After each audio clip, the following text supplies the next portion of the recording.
आखिर वह कौन था जिसने आधुनिक युग के महान योद्धा पृथ्वीराज चौहान को शब्द भेदी बाण चलाना सिखाया था।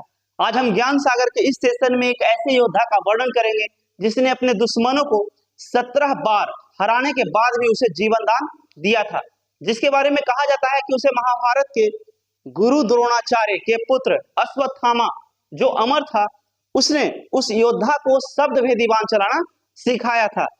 अगर इस योद्धा के साथ छल न किया गया होता तो निसंदेह ही पूरे भारत का वह सम्राट बना होता। कहानी है 1223 ईस्वी में गुजरात के अनहिलवाड़ में स्थित चौहान वंश के राजा सोमेश्वर तथा उसकी पत्नी कर्पूरी देवी के महल में जन्मे उस बच्चे की जो बचपन से ही वीर तथा पराक्रमी था। उस बालक का नाम पृथ्वीराज चौहान था। पृथ्वीराज चौहान जब मात्र 13 वर्ष के थे तो उनके पिता राजा सोमेश्वर की मृत्यु हो चुकी थी। राजा सोमेश्वर की मृत्यु के बाद पृथ्वीराज चौहान अपने पिता के स्थान पर मात्र 13 वर्ष की अवस्था में अपने माता कर्पूरी देवी के संरक्षण में अजमेर की गद्दी पर बैठे। पृथ्वीराज चौहान जब अजमेर की गद्दी पर बैठे तो उस समय बालक थे। उस समय पूरे हिंदुस्तान में मात्र 2 ही ताकतवर राजपूत शासक थे। पहले थे अजमेर और दिल्ली के राजा पृथ्वीराज चौहान और दूसरे थे कन्नौज के राजा जयचंद। कन्नौज के राजा जयचंद पृथ्वीराज चौहान की बढ़ती ताकत और बढ़ती लोकप्रियता से घबराकर वह पृथ्वीराज चौहान से दुश्मनी कर बैठे। वह किसी भी तरह पृथ्वीराज चौहान को हानि पहुंचाना चाहते थे तथा किसी भी तरह उसका कत्ल करना चाहते थे। जयचंद को इसका अवसर बहुत जल्दी ही मिलने वाला था, क्योंकि जयचंद की एक बेटी थी संयोगिता। संयोगिता मन ही मन पृथ्वीराज चौहान को प्रेम करती थी और उसे अपना पति मानती थी और उसे विवाह करना चाहती थी।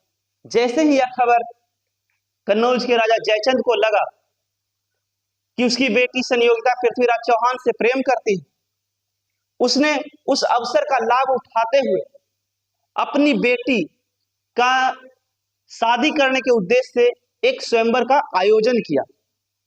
उस स्वयंवर में पूरे देश यानी पूरे भारतवर्ष के राजा महाराजाओं को बुलाया गया, निमंत्रण दिया गया, लेकिन पृथ्वीराज चौहान को निमंत्रण नहीं भेजा गया, बल्कि पृथ्वीराज चौहान को अपमान करने के उद्देश्य से पृथ्वीराज चौहान की एक मूर्ति बनाई गई और उस मूर्ति को कन्नौज के राजमहल के दरवाजे पर खड़ा किया गया। जैसे ही यह खबर पृथ्वीराज चौहान को लगी कि संयोगिता का मतलब विवाह का स्वयंवर रचा गया है, पृथ्वीराज चौहान ने कन्नौज पर आक्रमण करके राजमहल के सभी राजा महाराजाओं के सामने जयचंद की बेटी को अपहरण कर लिया और उनसे पृथ्वीराज चौहान ने विवाह कर लिया। इस घटना से कन्नौज के राजा जयचंद काफी क्रोधित हुआ। वह किसी भी तरह अपने दरबारियों अपने मंत्रियों के बीच चिल्लाने लगा कि मुझे किसी भी हाल में किसी भी कीमत पर उस पृथ्वीराज चौहान का सर चाहिए। जयचंद यह भी जानता था कि वह अकेले पृथ्वीराज चौहान का मुकाबला नहीं कर सकता, पृथ्वीराज चौहान को नहीं हरा सकता। इसलिए जयचंद इस ताक में था कि कहीं उसे दूसरा मित्र मिले या दूसरा राजा मिले जो पृथ्वीराज चौहान का कट्टर दुश्मन। उस समय तक तुर्क आक्रमणकारी जो अफगानिस्तान का था मोहम्मद गौरी ने कई बार दिल्ली पर आक्रमण कर चुका था और उसे कई बार करीबन 17 बार पृथ्वीराज चौहान ने उसे हराकर जीवन दान दिया था। मोहम्मद गौरी बार बार हारने के कारण वह कई बार अपमानित भी हो चुका था। वह यानी मोहम्मद गौरी पृथ्वीराज चौहान से बदला लेने के लिए ललाई था, लेकिन वह भी असहाय था। वह भी अकेले यानी मोहम्मद गौरी भी अकेले पृथ्वीराज चौहान को नहीं हरा पा रहा था। पृथ्वीराज चौहान कब दो दुश्मन थे, एक कन्नौज के राजा जयचंद और दूसरा मोहम्मद गौरी, जो कई बार पृथ्वीराज चौहान ने उसे हराया और उसे जीवन दान दिया था। मोहम्मद गौरी जिस राजा के तलाश में था कि उसका मित्र कोई बने, जो पृथ्वीराज चौहान की पूरी गतिविधि, पूरी सैन्य क्षमता, पूरी शक्ति, पूरी सैन्य संचालन के बारे में जानकारी रखता, उसका कोई खुफिया जानकारी रखता हो, उसकी तलाश यानी मोहम्मद गौरी की तलाश कन्नौज के राजा जयचंद पर खत्म हुई।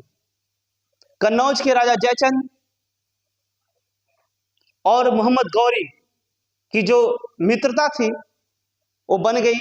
पृथ्वीराज चौहान के खिलाफ एक संगठन खड़ा किया युद्ध के लिए।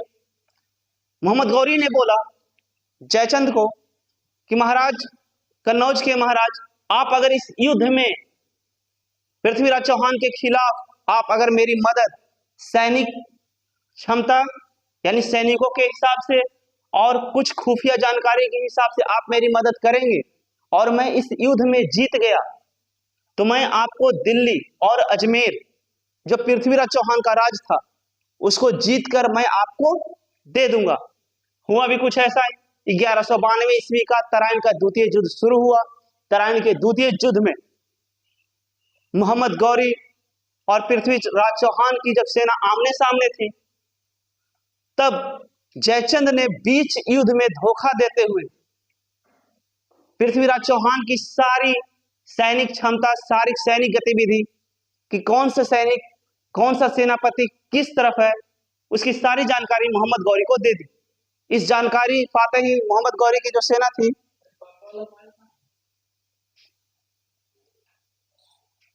जयचंद के धोखा देने के कारण पृथ्वीराज चौहान आखिर में मोहम्मद गौरी द्वारा हरा दिए गए या हार गए। इस युद्ध के समाप्त होने के बाद पृथ्वीराज चौहान को मोहम्मद गौरी ने बंदी बनाकर अपने प्रदेश गजनी ले गया। जब पृथ्वीराज चौहान हार गए और मोहम्मद गौरी जीत गया और दिल्ली और अजमेर पर मोहम्मद गौरी का जब शासन शुरू हुआ, तब जयचंद मोहम्मद गौरी के पास पहुंचा और बोला कि अपनी शर्त के अनुसार आप मुझे दिल्ली और अजमेर की जो राज्य है उसे मुझे सौंपे। तब मोहम्मद गौरी ने एक बात बोली कि जो अपने देश का नहीं हो सका, जो अपने समाज का नहीं हो सका, वो मुझ जैसे विदेशी का क्या होगा। तुम जिस मिट्टी का तुम खाए हो उसी मिट्टी को तुमने धोखा दिया। जयचंद यह सुनकर काफी लज्जित हुआ। जयचंद ने मोहम्मद गौरी को युद्ध के लिए ललकारा। इस प्रकार 1193 ईस्वी का चंदावार का युद्ध हुआ मोहम्मद गौरी और जयचंद के बीच। इस युद्ध में मोहम्मद गौरी ने जयचंद को बुरी तरह हराया और उसे सिर्फ हराया ही नहीं बल्कि उसे बीच चौराहे पर, राजमहल के बीच चौराहे पर उसे फांसी पर लटका दिया। जयचंद की स्थिति बहुत ही दयनीय हुई। जब मोहम्मद गौरी पृथ्वीराज चौहान को युद्ध में हराने के बाद गजनी ले गया, तब पृथ्वीराज चौहान के साथ उसका एक कवि चंद्रबदाई भी उसके साथ मिल गया। मोहम्मद गौरी पृथ्वीराज चौहान के बारे में सुन रखा था कि पृथ्वीराज चौहान को शब्द भेदी बाण यानी बिना देखे हुए बाण चलाना आता है। उसे इस बात पर आश्चर्य हुआ कि कैसे कोई आदमी बिना देखे हुए बाण चला सकता है। उसे यह सब मजाक लग रहा था। तब मोहम्मद गौरी ने इसकी परख करने के लिए, इसकी जांचने के लिए मोहम्मद गौरी ने गजनी में एक प्रतियोगिता का शुरुआत की। जो यह प्रतियोगिता था धनुष चलाने की जो प्रतियोगिता थी उसका आरंभ किया। मोहम्मद गौरी जब इस प्रतियोगिता का शुरुआत हुआ, मोहम्मद गौरी एक बहुत ही ऊंचे सिंहासन पर बैठा हुआ था, प्रतियोगिता देख रहा था। तब पृथ्वीराज चौहान का जो कवि था चंद्रबदाई, उसने एक कविता के माध्यम से यह बताया कि मोहम्मद गौरी किस तरफ बैठा हुआ है।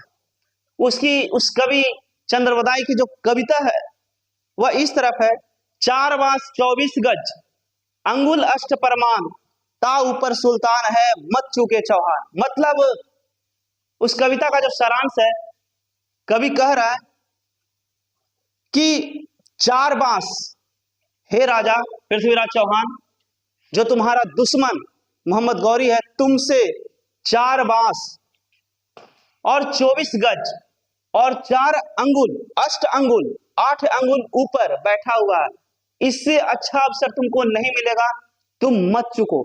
जैसे ही कवि ने इस कविता के माध्यम से पृथ्वीराज चौहान को बताया कि मोहम्मद गौरी किस तरफ है, मोहम्मद गौरी ने वाह वाह करने लगा, कविता सुनकर वाह वाह करने लगा। तब पृथ्वीराज चौहान ने उसकी आवाज सुनकर एक तीर मोहम्मद गौरी की तरफ चलाया और वह तीर सीधे मोहम्मद गौरी की छाती में लगा और वहीं पर मोहम्मद गौरी मारा गया।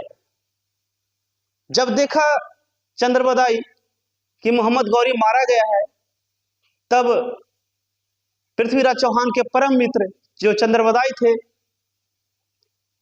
वह पृथ्वीराज चौहान की जो कसम थी कि वह कभी भी दुश्मनों के हाथों नहीं मरना चाहता, उनकी इच्छा पूरी करते हुए चंद्रबदाई ने अपने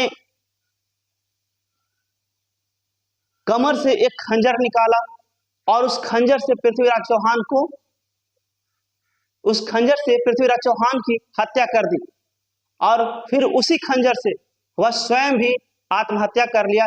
इस प्रकार पृथ्वीराज चौहान कभी भी अपने दुश्मन के हाथों नहीं मरे, बल्कि अपने दोस्त के द्वारा शहीद हुए।